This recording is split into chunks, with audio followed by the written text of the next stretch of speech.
Allah adang hudus pana mumasalatul lil hawadisi iliyadu ila ghairi ta'adudu adil karoha jalul maitun samamun amaharatul adijan gairan jailan maitan asamu aman akegam bilmukin autarku sidik waramana Assalamualaikum warahmatullahi wabarakatuh. Waalaikumsalam warahmatullahi wabarakatuh. Alhamdulillahi nasta'inuhu wa nastaghfiruh wa na'udzu billahi min syururi anfusina wa min sayyiati a'malina. May yahdihillahu fala mudhillalah wa may yudlil fala hadiyalah. Asyhadu an la ilaha illallah wahdahu la syarikalah wa asyhadu anna Muhammadan abduhu wa rasuluh la nabiyya ba'dah. Allahumma shalli ala sayyidina Muhammad wa ala ali sayyidina Muhammad. Rabbi shrah li sadri wa yassir li amri wahlul 'uqdatam min lisani yafqahu qawli, amma ba'du. Kakek nenek, bapak ibu yang dirahmati Allah, alhamdulillah pagi ini kita bertemu kembali di dalam majelis taklim, di dalam pembelajaran keagamaan.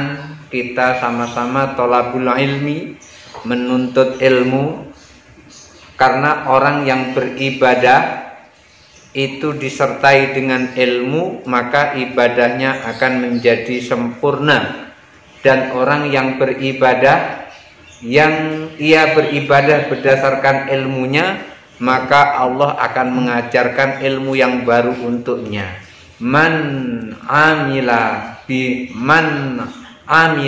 bima alima allamallahu ma lam ya'lam.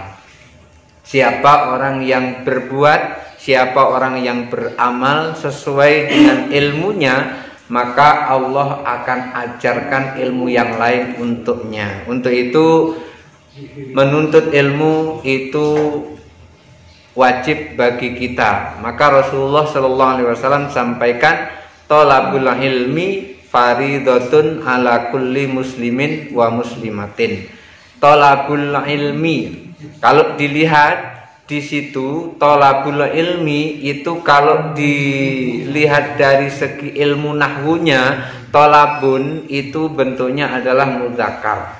Kalau mudzakkar itu mestinya thalabul ilmi faridun ala kulli muslimin. Tetapi di sini adalah faridatun ala kulli muslimin. Kenapa kok ada tak marbutah di situ? Kenapa kok ada tak bulat di situ? Itu disebut dengan tak mubalaghah. Artinya tak sangat menguatkan. Artinya menuntut ilmu itu sampai kapanpun tetap diperintahkan oleh Allah Subhanahu wa taala. Dikatakan minal mahdi ilal lahdi, dari ayunan sampai ke liang lahat.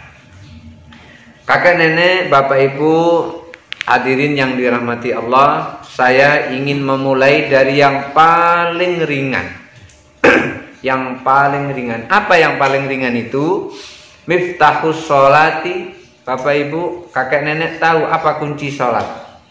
Kalau kunci surga, la ilaha illallah Muhammadur Rasulullah. Kunci sholat apa?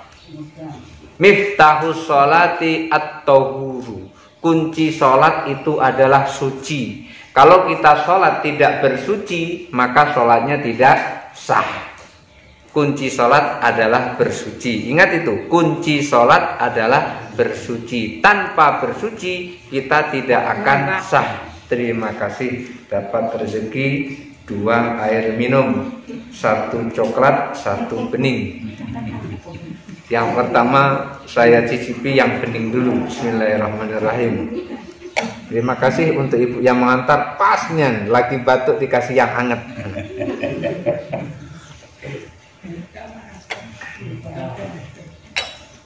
Miftahus sholati at-tahuru. Kunci sholat adalah suci.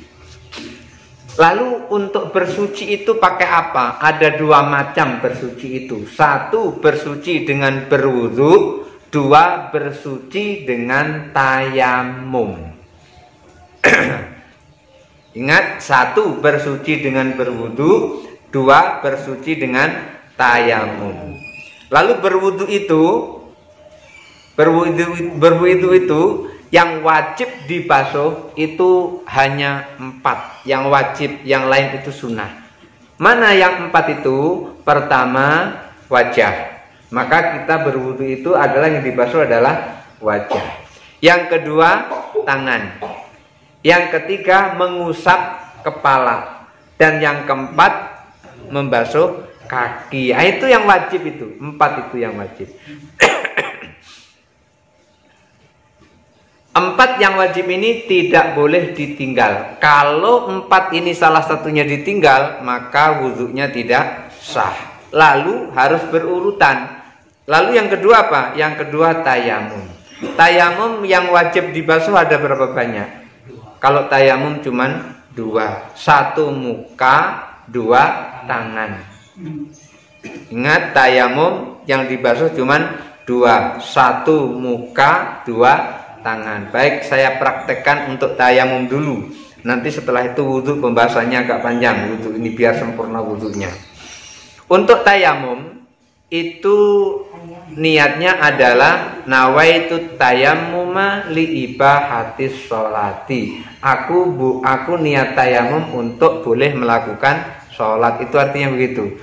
Aku niat tayamum agar bisa melakukan sholat. Nawaitu tayammuma li ibahatis sholati. Jadi tayamum itu untuk agar kita boleh sholat. Maka tayamum itu hanya boleh untuk melakukan 1 sholat wajib. Kakek nenek tidak boleh tayamum sekali untuk 5 kali sholat, nggak boleh. Silahkan bapak masuk, silahkan kakek masuk. Tayamum itu hanya untuk 1 kali sholat wajib. Misalnya ini sudah masuk waktu duhur, kemudian terus tayamum. Setelah tayamum terus lakukan sholat duhur. Nanti asar, kalau mau sholat asar tayamum lagi. Beda dengan wudhu. Kalau wudhu, sholat duhur dia ngambil air wudhu, kemudian wudhu, belum batal masih bisa sholat asar. Belum batal masih bisa sholat maghrib. Belum batal lagi masih bisa sholat isya. Belum batal lagi masih bisa sholat subuh. Belum batal lagi masih bisa sholat duhur lagi. Belum batal lagi masih bisa sholat. Masa iya 2 hari nggak batal-batal? Nggak tidur berarti itu. Ya paling tidak sehari semalam itu paling tidak. Itu kalau wudhu. Tetapi kalau tayamum walaupun belum batal tetap harus tayamum. Karena tayamum hanya untuk 1 kali sholat. Ingat kakek nenek, tayamum hanya untuk 1 kali sholat. Gimana tayamum tuh? Tayamum tuh seperti ini. Contohnya, misalnya kita ini di sini ada tanah atau debu, maka tangan kita ini kita tepukkan ke debu. Kita tepukkan ke debu seperti ini. Nah, sudah ini debu semua, tangan ini ditipiskan.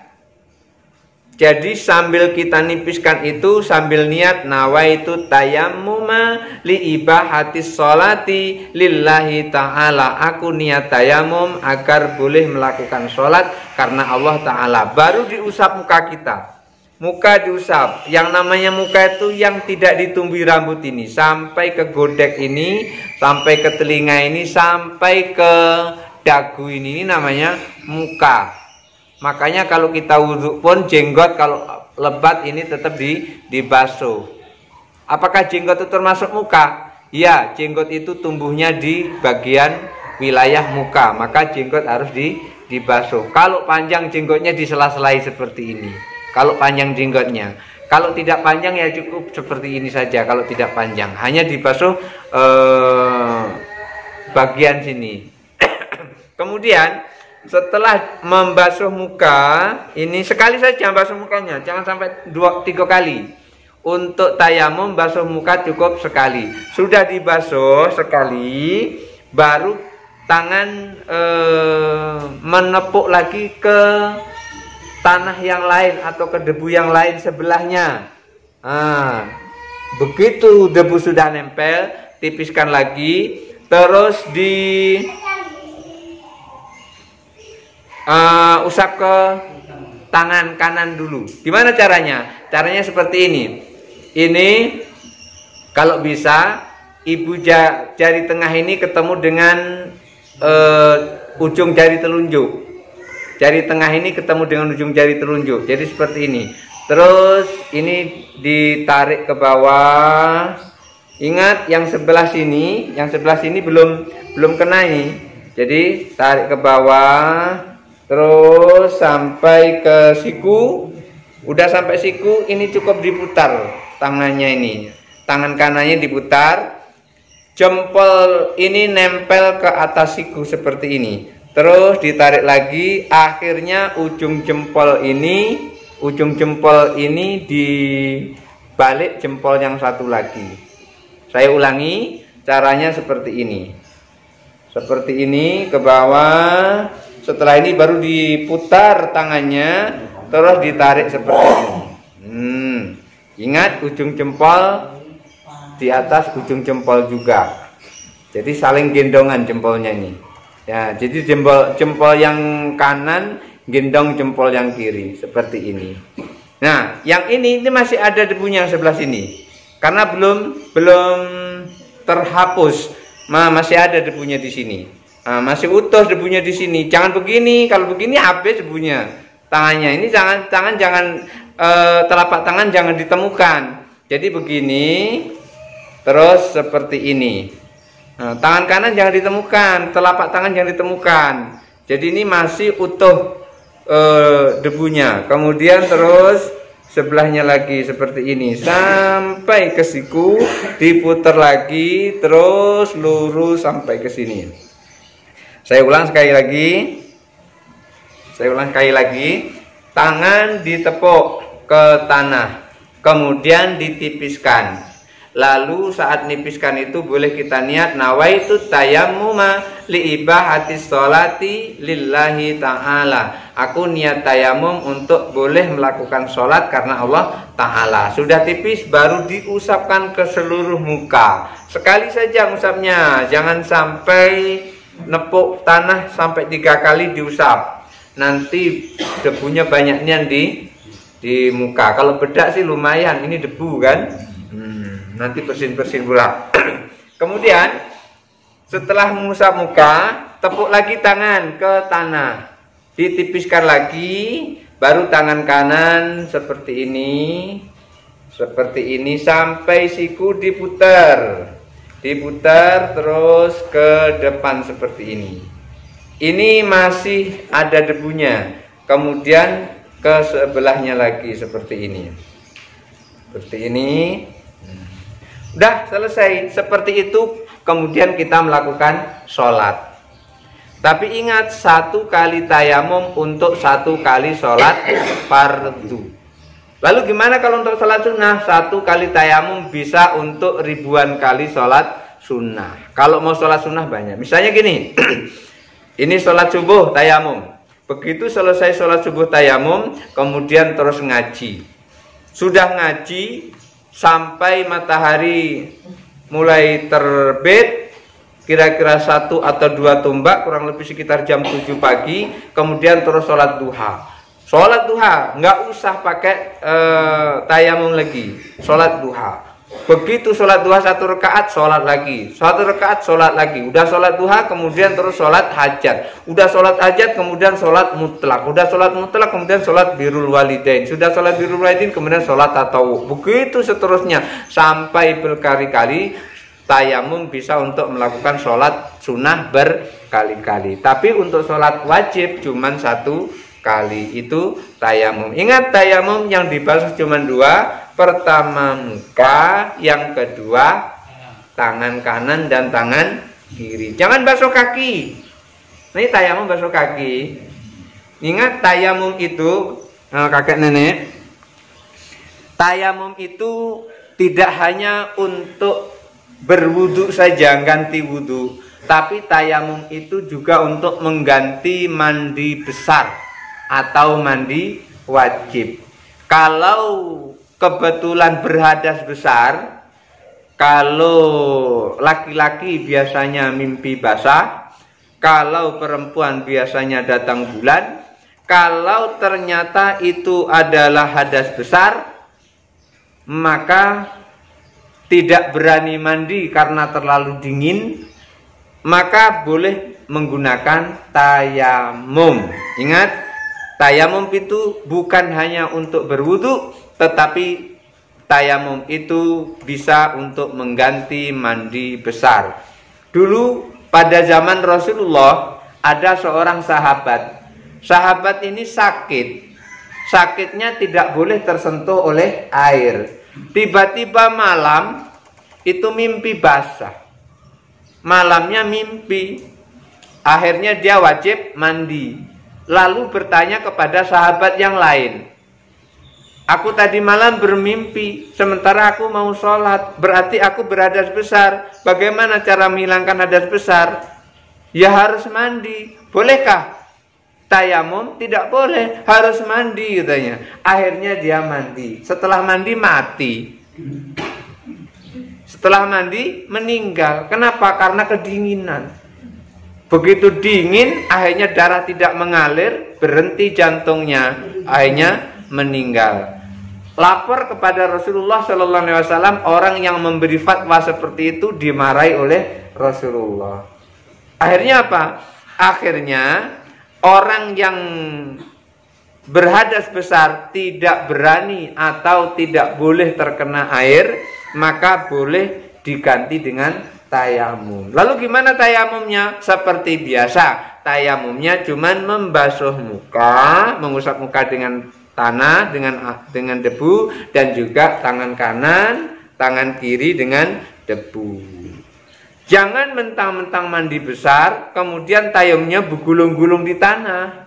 Jangan, atau seluruh badan digosoi dengan tanah. Itu nggak ada bedanya dengan ayam. Nggak ada bedanya dengan ayam. Ayam kan suka tayamum juga itu. Wah, dia apa tuh berkubang di tanah itu. Jadi tayamum bisa untuk menghilangkan hadas kecil, pun pula tayamum bisa menghilangkan hadas besar. Nah, sekarang kalau misalnya kakek nenek berwudu tidak bisa, tidak mampu, maksudnya tidak mampu. Kemudian tayamum juga tidak mampu. Sementara sudah masuk waktu sholat. Kondisi badan, kondisi tempat itu terkena najis. Tidak bisa minta tolong kepada orang. Gimana cara sholatnya? Wudu tidak bisa.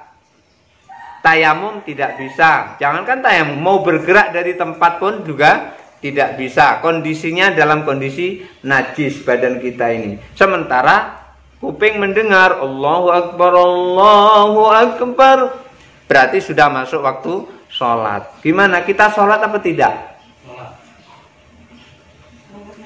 Kita sholat apa tidak? Tetap sholat.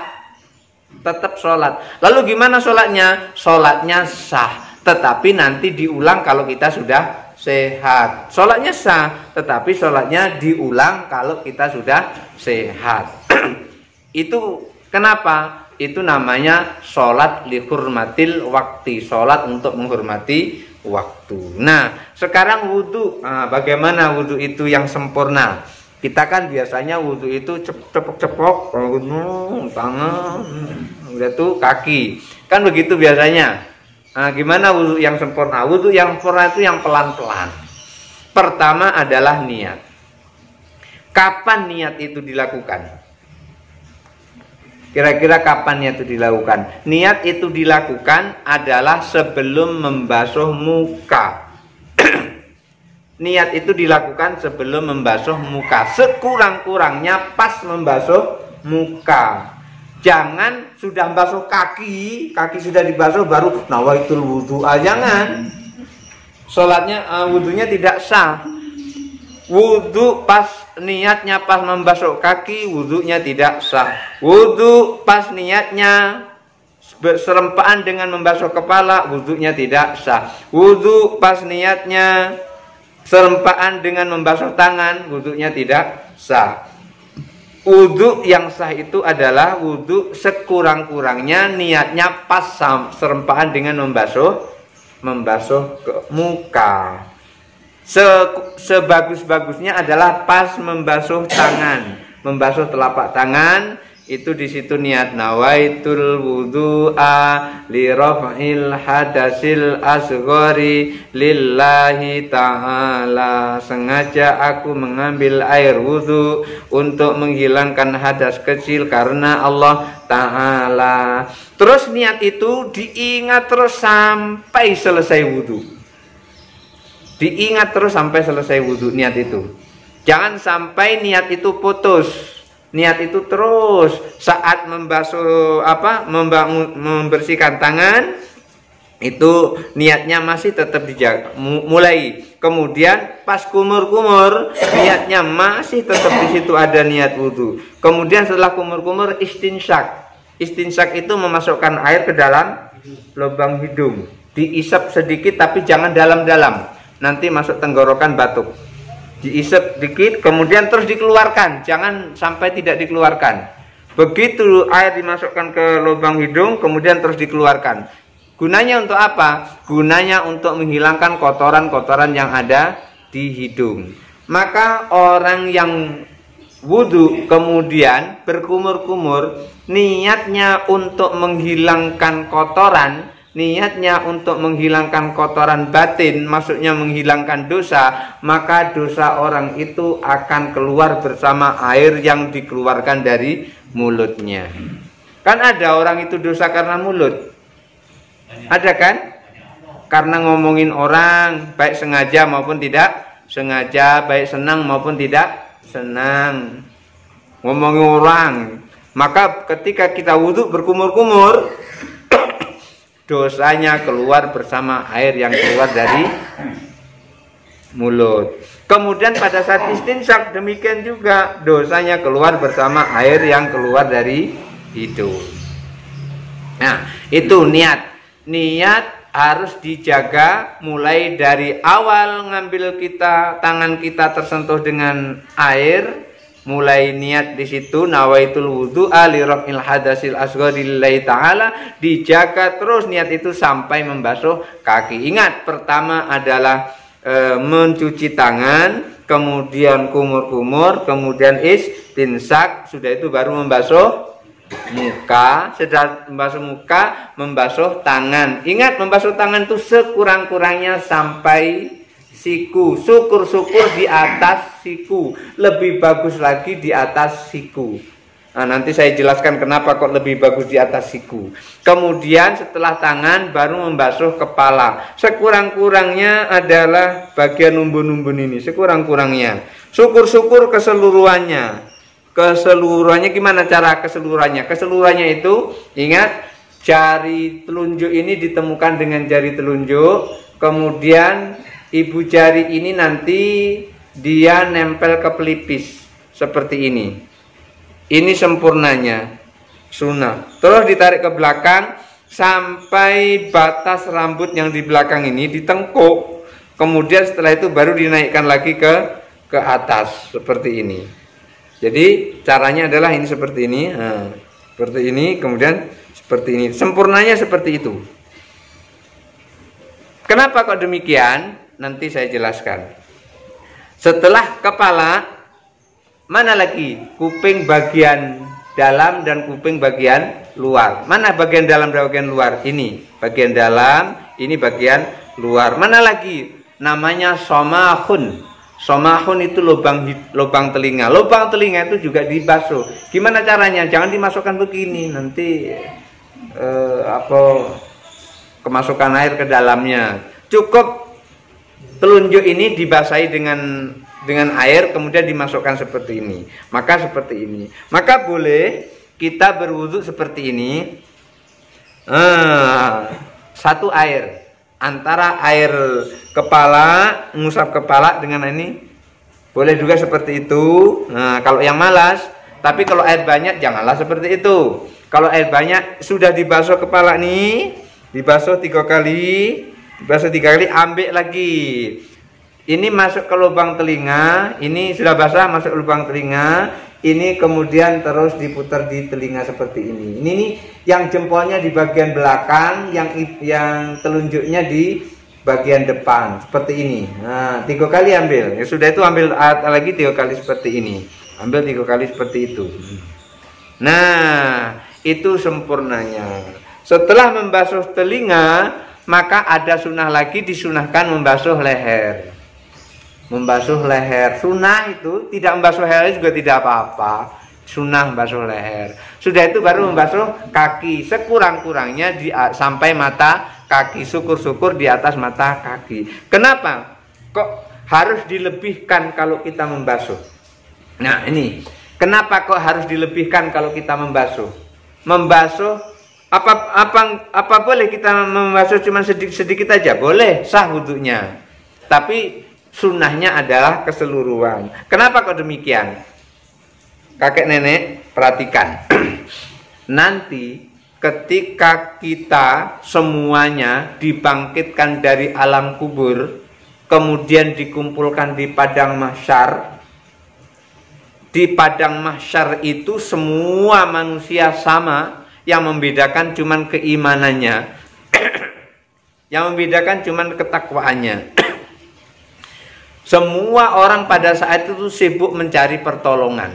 Dan salah satu yang bisa menolong, satu-satunya yang bisa menolong itu adalah Rasulullah Shallallahu Alaihi Wasallam. Kalau kita saat itu dilihat oleh Rasulullah sebagai umatnya, maka kita nanti akan mendapat pertolongan dari Rasulullah. Ada yang minta tolong kepada Nabi Adam nggak bisa menolong. Ada yang menolong kepada emaknya, mak tolong mak, emaknya nggak bisa nolong. Ada yang suka bergantung kepada suaminya, mas bang tolong aku, suaminya nggak bisa nolong. Ada yang bergantung pada bapaknya nggak bisa nolong. Yang bisa nolong cuman Nabi kita Muhammad Sallallahu Alaihi Wasallam berupa syafaatnya. Nah saat itu kita akan dilihat nggak bisa. Ya Rasulullah, aku ini umatmu ya Rasulullah. Nggak bisa seperti itu. Tidak bisa seperti itu. Lalu bagaimana caranya Rasulullah mengenali kita kalau kita ini umatnya? Caranya nanti akan kelihatan. Gimana kelihatannya? Kelihatan akan bersinar-sinar. Setiap umat Nabi Muhammad itu nanti akan bersinar-sinar. Makanya Rasulullah menyampaikan, panjangkan sinarmu itu selagi kamu bisa. Wa'at biril ghurrata, dan panjangkan sinar itu selagi engkau bisa. Artinya apa? Menjaga wudu. Jadi ketika kita membasuh muka itu, maka muka yang dibasuh oleh wudu tadi akan bersinar-sinar. Ketika kita membasuh kepala yang kita basuh tadi bersinar-sinar. Lah kalau yang dibasuh cuman segini, ini sinarnya cuman. Tapi kalau dibasuh seperti ini, seluruh kepalanya akan bersinar. Ketika kita membasuh tangan sampai segini, cuma segini nanti yang bersinar. Tapi kalau sampai di atas segini, di atas siku, maka sinarnya akan sempurna. Begitu juga begitu membasuh kaki, akan bersinar-sinar. Oleh karena itu, saat kita membasuh muka, Rasulullah ajarkan, Allahumma bayyid wajhi yauma tabyaddu wujuh wa taswaddu wujuh. Jadi kita berdoa saat membasuh muka itu, ya Allah putihkan mukaku, sinarkan mukaku, di mana hari nanti orang-orang kafir tidak pada bersinar mukanya. Kita orang yang beriman bersinar mukanya karena tersentuh air wudhu. Pada saat membasuh tangan, Allahumma tini kitabi biyamini wala tu'tini bishimali. Ya Allah, berikan catatanku dengan tangan kanan, jangan engkau berikan catatanku dengan tangan kiri. Itu pada saat kita membasuh tangan. Kenapa kok demikian? Karena orang yang mendapat catatan amal dengan tangan kanan, alamatnya jelas masuk ke dalam surga. Tetapi kalau mendapat catatan dengan tangan kiri, itu bisa masuk surga tapi dengan susah payah. Masuk surga dengan susah payah. Kenapa? Karena orang yang seperti ini termasuk kelompok yang terakhir.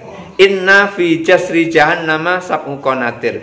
Di atas neraka jahanam itu ada 7 jembatan. Fi kulli qantaraini mi'at fi kulli qantaraini sab'una aman. Setiap jembatan itu ditempuh perjalanannya 70 tahun. Jadi nanti setelah dikumpulkan di padang mahsyar, malaikat menyuruh orang-orang itu untuk menyeberangi jembatan itu menuju ke surga. Yang berhasil masuk ke surga, yang nggak berhasil jatuh. Jatuh kemana? Neraka. Digoreng di situ. Digoreng biar wangi maksudnya. Kan ikan asin tuh kalau digoreng terus wangi kan? Nah, coba ikan asin tuh belum digoreng, bau. Ada kakek mau makan ikan asin yang belum digoreng? Tidak mau kan? Tapi kalau sudah digoreng, mau, enak. Makanya digoreng itu biar wangi. Kalau sudah wangi baru boleh masuk ke dalam surga. Karena surga nggak boleh dimasuki oleh orang yang busuk. Kalau masih bau busuk nggak boleh. Jadi harus digoreng dulu gitu. Nah, nanti ada yang melewati jembatan itu katar fil ain, seperti kerdipan mata. Begitu mata berkedip sudah sampai ke pintu surga. Ada yang kabar kilamik seperti kilat, baru sampai ke dalam pintu surga. Ada yang kari seperti angin, begitu jalan seperti angin itu. Nah, bisa juga seperti itu. Ada juga yang seperti katairi, seperti burung terbang begitu. Akhirnya sampai juga ke depan pintu surga. Kal khaili yang kelima, ada seperti orang yang sedang naik kuda pacuan gitu. Akhirnya sampai ke pintu surga. Ada yang karrajulil musyrik, yang keenam ini seperti peralih cepat. Akhirnya sampai ke pintu surga. Ada yang ketujuh itu kalmasyati, seperti orang maraton, orang jalan santai. Akhirnya sampai juga ke pintu surga. Yang kedelapan ini yang saro. Itu tadi yang mendapat kitab catatan amal dengan tangan kiri, yang kedelapan itu. Kenapa? Dia tengok jembatannya kecil. Kecil kali. Orang tua dulu menyebutkan seperti apa? Lebarnya itu seperti rambut dibelah 7. Kecil sekali. Jadi mau lewat takut. Di bawah itu meluap-luap apinya, di atas jembatannya kecil, akhirnya tidak mau jalan-jalan. Dibentak oleh malaikat, murrah, jalan cepat. Lambat nian, kira-kira gitu kata malaikat tuh. Akhirnya dia takut oleh malaikat, dia pegangan jembatan itu. Dipegang, tangannya megang jembatan, kedua-duanya, kakinya satu nyengser ke bawah, kakinya satu lagi di atas sambil ngimbangi. Jadi akhirnya jalan melalui perutnya, jalan lewat perutnya. Apa namanya jalan lewat kayak perut, kayak ular jadi jalannya itu. Tiarap begitu, kayak anak kecil yang baru yang baru belajar dia tiarap begitu. Akhirnya dia tiarap di situ. Wah, begitu tiarap, dari bawah diembus oleh api neraka. Begitu. Diembus seperti itu. Akhirnya apa? Angus. Kira-kira panas deh. Panas, diembus angus. Itu apa? Sambil manggang. Kenapa kok dipanggang? Biar wangi. Kalau wangi baru boleh masuk ke dalam surga. Nah, di sini perlunya kita wudhu tadi. Maka pada saat kita membasuh tangan, kita berdoa, Allahumma tini kitabi biyamini wala tu'tini bisimali. Ya Allah, berikan catatan amalku dengan tangan kanan, jangan kau berikan dengan catatan tangan kiri. Nah, pada saat kita membasuh kepala, mengusap kepala, itu berdoa, Allahumma harim sya'ri wa basari 'alan nar. Ya Allah, haramkan rambutku, haramkan kulitku dari api neraka. Akhirnya ketika kita membasuh kepala ini, kita minta kepada Allah diharamkan rambut dan kulit dari neraka, kita terhindar dari sentuhan uap api neraka. Saat kita membasuh telinga itu juga ada doanya, Allahumma ja'alni minal mustami'ina. Ya Allah, jadikan aku termasuk orang-orang yang mendengar. Mendengar apa? Mendengar Al-Quran, mendengar hadis. Waj'alni minal muttabi'ina, dan jadikan aku termasuk orang yang mengikuti ahsanahu, kebaikannya. Jadi kita minta kepada Allah agar kuping kita ini senang mendengarkan Al-Quran, kuping kita ini senang mendengarkan hadis, kemudian mengamalkan apa yang ada di dalam Al-Quran dan apa yang ada di dalam hadis. Nah, yang terakhir membasuh kaki. Pada saat membasuh kaki kita berdoa, Allahumma sabbit qadami alas sirati. Ya Allah, kuatkan kakiku pada saat meniti siratal mustaqim. Nah, karena kan panjang itu, lama itu. 70 kali 7, 490 tahun nak berjalan di situ. Kalau kaki nggak kuat, terkepor di situ. Karena itu kita minta kepada Allah supaya kaki dikuatkan. Kalau kaki kita kuat, bisa secepat kerdipan mata, bisa secepat kilat, bisa secepat angin, bisa secepat burung terbang, bisa secepat kuda berlari, bisa secepat pelari cepat, dan bisa secepat orang yang maraton atau orang yang jalan santai. Mudah-mudahan ada manfaatnya. Hadanallahu wa iyyakum ajma'in. Assalamualaikum warahmatullahi wabarakatuh.